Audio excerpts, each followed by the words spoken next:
Kiumayu, Ñepemay, Wiñoul Fantu Ripantu. Bienvenido al nuevo ciclo.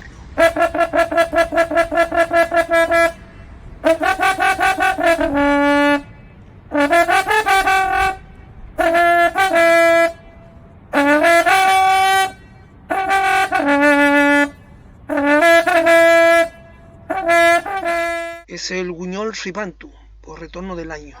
Mari Compuche a todos, saludos a todos, abrazos, espero que estén bien, espero que estén en su hogar y que todo salga bien.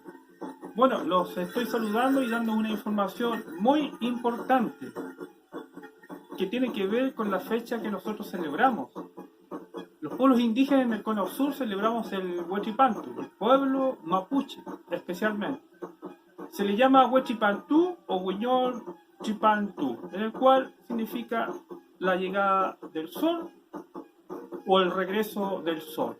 Este acontecimiento comienza a contar del día 21 de junio y dura más o menos... Hoy comienza para los pueblos originarios del hemisferio sur un nuevo ciclo, con el inicio también del solsticio de invierno.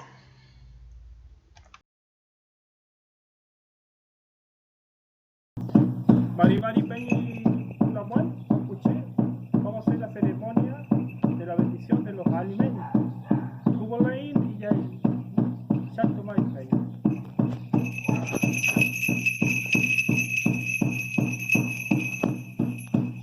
Dicho de Benache, por lo más problema con la Peñi de Yipi. Santo Mari Peñi, Mapu, Santo Mari Nehuel, Mari Nehuel, Mari Nien, Mari Nien, Oye, Mari Nien, Puche, Mari Nien, la fecha. Para este nuevo inicio del año pedimos que las lluvias se mantengan en nuestra zona porque la sequía es muy grande. Pedimos además que el Cutrán o la enfermedad, esta pandemia que nos tiene confinados en nuestros hogares, se vaya lo antes posible para retornar a una vida saludable, para poder reencontrarnos como hermanos y abrazarnos.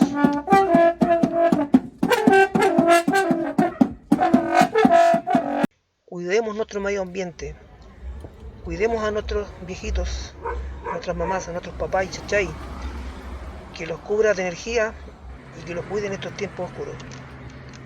Así que mucho Nehuen, mucha fuerza, que vamos a salir adelante y vamos a pedir que este año sea un año fuerte, vamos a salir fortalecidos de esta pandemia.